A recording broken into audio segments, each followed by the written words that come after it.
Welcome to Curiosity Meets the Past, a podcast for curious minds who love learning about the past. My name is Dr. Smitty Nathan, and I'm an archaeologist and your host. In this episode, I'm speaking with Assyriologist and public educator Megan Lewis. I met Megan when I was a postdoc, and in addition to being a brilliant scholar, she was my go-to person when I started entertaining the idea of a YouTube channel, given that she founded the amazing educational platform Digital Hammurabi. While Digital Hammurabi covers a lot of areas, Megan really loves Mesopotamian religion. Recently, she even started a short form video series about it. In this episode, we explore the deities people called upon in the past when they needed help with something, and what types of requests they made, as well as how we know all of this. We also talk about that series she created called Dial-a-Deity, in which she acts as an operator directing people's prayers and requests. In fact, we're going to start our conversation by playing a clip from one of her episodes. You've reached Dial-a-Deity. This is Megan speaking. How may I direct your prayer? Oh, hair regrowth. I don't think there's someone assigned to that in particular. We have hairdressers. That's kind of the opposite problem, though. You can try Lachmu and Lahamu. Yes, their names literally mean hairy, servants of the god Enki. I'll put you through. If they can't help, just give me a call back and I'll see if I can find someone else for you. Best of luck. So I really love that video about ancient hair regrowth. And all your videos really point to the range of things people maybe need help with or might call upon deities for. And I was wondering, how do we know which deities people really called upon, and what kind of sources help us understand those relationships? There's quite a lot of different sources that you can look at. If you're looking at the elites, and unfortunately most of our written records are elite-based, we've got royal inscriptions, which will tell you what kings were concerned with, maybe what they needed help with, mostly what they wanted to be remembered for, but the deities that they reference in combination with specific building projects or military conquests can be quite telling. So unsurprisingly, you get the goddess Ishtar tied a lot to military conquests. Building projects, you tend to get, if they're restoring a temple, it will be the god of the temple that they're restoring that they dedicate their inscriptions to. We have a lot of things like incantations, which don't always call on specific deities, but will show you what kinds of things people were interested in, what they wanted to prevent, what natural phenomena they wanted to encourage. So there's my personal favorite is an incantation against excess gas in the human body, which doesn't have a deity linked to it. I wish it did. It's hilarious. There's one about toothache, which involves the incantation kind of takes you back to primordial times, and there's this worm that burrows into someone's tooth and kills it. So that's a whole thing. But a lot of those incantations do have specific deities called upon. And interestingly, sometimes they are the one we might expect. And sometimes they're just deities that were really powerful. And Shamash is the god of justice. He's the literal sun. And he gets called on a bunch, not just for issues of law and that kind of thing, but because he's a really, really powerful figure. And if you need help, you can go to a specific deity if there is one for that problem. Or you can just call on the most powerful thing that you can think of, which is the sun. We also have letter prayers, which sometimes are thanking deities for intervening in someone's life. If we're very lucky, we'll get specifics about what happened. If we're not, we'll just get the name of the deity, or we'll know where it was excavated and what temple it was found in. There are oracle questions, so people writing out what questions they need the gods to answer. They tend to be very deity specific because there are gods who are specifically associated with oracular matters. Again, Shamash is a huge one for that. And then we've also got a large body of mythology and literature. And that can be a little tricky because we don't really know how much that was kind of integrated into the lives of non-elite people. I would assume that if these stories were important enough to be written down, they were probably quite widespread and quite common. So if you see a story about like Enki being a trickster deity that turns up in several different places, it's probably likely that that was a facet of his personality that was very widely accepted, not just an elite thing. So you can look at the mythologies as well and work that kind of thing out. And my last one that I really enjoy is personal names, because personal names in the ancient world were quite often whole sentences. And they usually had a theophoric element. So they had a divine name contained within that sentence, that name sentence. And it'll tell you something like Nabu gave an heir. So the god Nabu, the scribal god, is responsible for the birth of this child, this son. And I really like that because it gives you a nice insight into how people kind of thought about the very personal impact the gods had on their daily lives. Gotcha. That's really fascinating. And just to clarify, when we're speaking of the ancient world in the work you're doing, what parts of the ancient world are you drawing from? So it's very broadly the ancient Near East. I tend to stick to Mesopotamia and occasionally venture into the Levant, so Canaanite, Ugaritic territory. I have had some like Egyptian history classes as a grad student, but I am absolutely not qualified to talk about that, so I don't. But no, Mesopotamia, so Babylon and Assyria primarily. Gotcha. So when you're looking at these sources, you see people are turning to deities for various reasons. And you mentioned some funny and delightful examples before, but I'm wondering, was there a request or a moment in your research that felt especially surprising or intriguing to you? Sure about surprising. There was an incantation that it just feels really poignant. It's a parent essentially trying to get a child to sleep, a young child to stop crying and to go to sleep. And they're telling the baby, like, you have to stop crying. You're going to wake out up. Like this mythical creature, this like house bison, which was one of the guardian spirits of domestic space. It's like, you have to stop crying. You're going to wake it up. As someone who has spent an awfully long time with screaming children in the middle of the night, it felt very real. I could totally relate to that. And I guess in the case of a screaming child, if the child stopped screaming, maybe you would attribute it to, okay, the deity got my call and answered that prayer. But I'm wondering, how did people, expect their requests to be heard? How did they expect to hear back? A couple of different ways. If you're looking at things like oracular petitions, then they are questions asked before. With Mesopotamia, a lot of the time they're asked before extispicy readings, so before the diviner sacrifices sheep, goat, whatever it is you're using, and looks at the entrails, usually the liver. And because you ask the question ahead of time and then you do the reading, that gives you very, very specific answers. So then and you kind of go away and live your life. There are omens they're called unprovoked omens. So they're omens that just happen, like solar eclipses or lunar eclipses or a massive storm or something along those lines. And you don't have a question beforehand. So then you have to go to divinatory texts and specialists to try and work out, okay, what is this omen telling us? What message is this bringing from the gods? If you are calling on a god to help you with something, you might not expect like a direct answer in that way. Your answer will be either the thing you need help with is resolved or it's not. And one thing that we do see is if people are having a really, really hard time with health, with like just life in general, things keep going wrong for them, that is very often seen as the consequence of some kind of supernatural force. So either there's some kind of messing with you and you can call upon a deity for protection to stop that, or you've offended a god.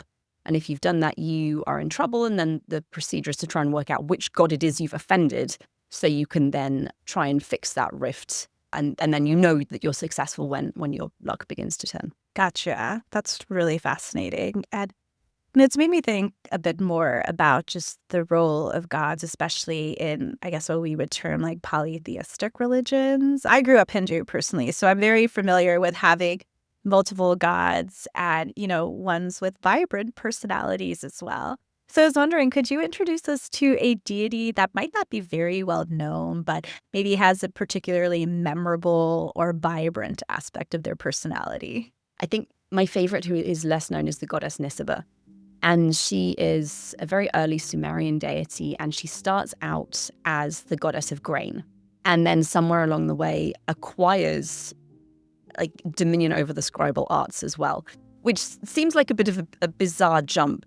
And then when you go back and look at how writing developed in Mesopotamia, it actually makes a lot of sense, because writing comes to be because people were using it for things like inventory and tax records. They needed to have some way of writing down, of recording, keeping track of what they had given to the temple in taxes, how much grain they'd taken in from the fields, so they knew how much to ration out for their family or for their workers.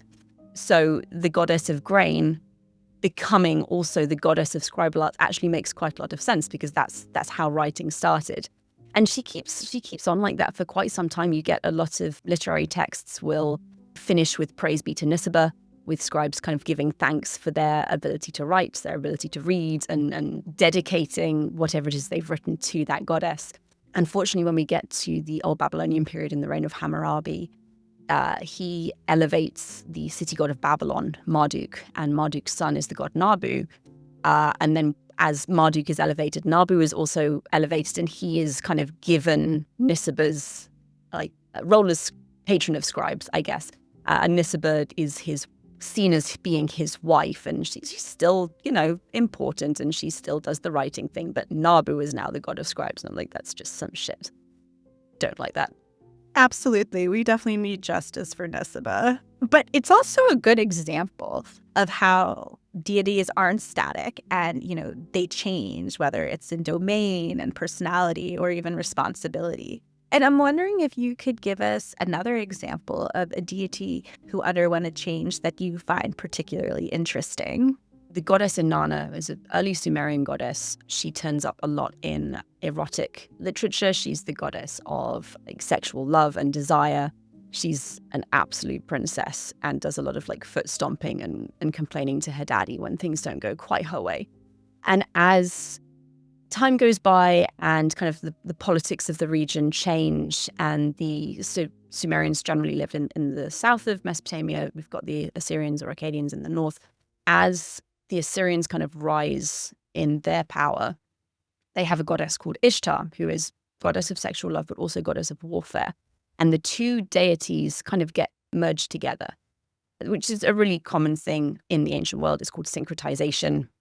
With polytheistic societies, you have a goddess of love, I have a goddess of love. They share some characteristics. They're probably the same deity. So then the two get merged, and they will share names and share domains quite a lot.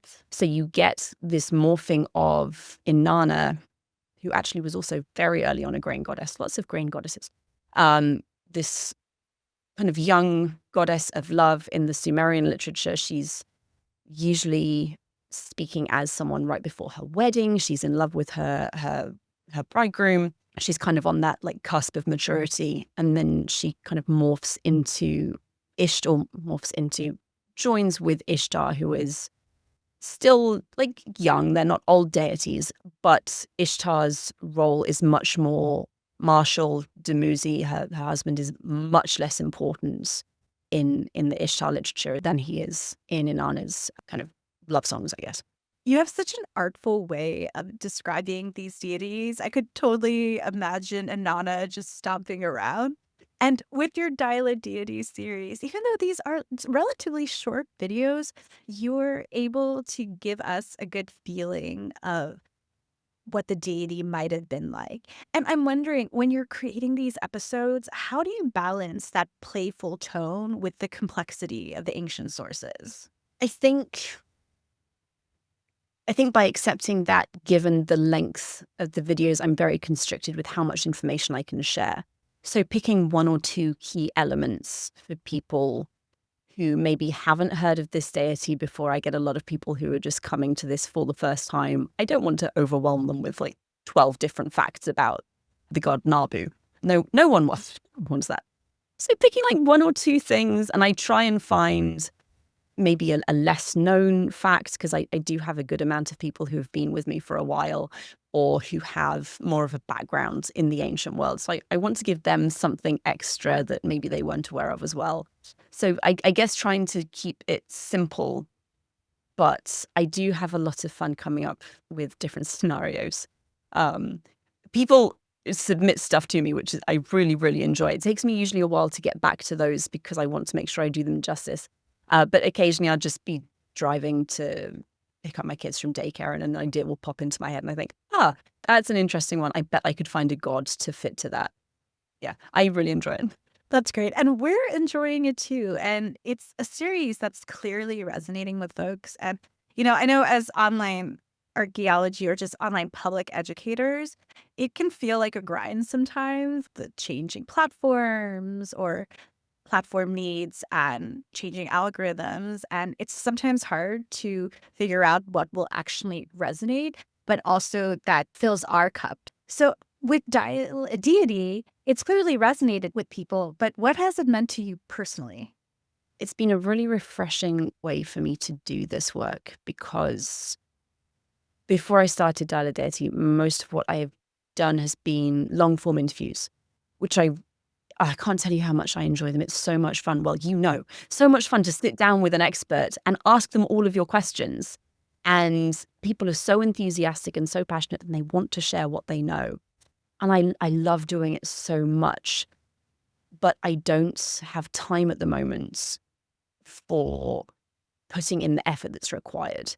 I mean, interviewing, the actual process will take an hour, and sitting down and researching them and coming up with the questions and making sure that like the flow is right and that they're questions that my guests can answer. It's really time intensive and I love it and I miss it quite a lot, but I'm not at a point in my life at the moment where I have the time for it.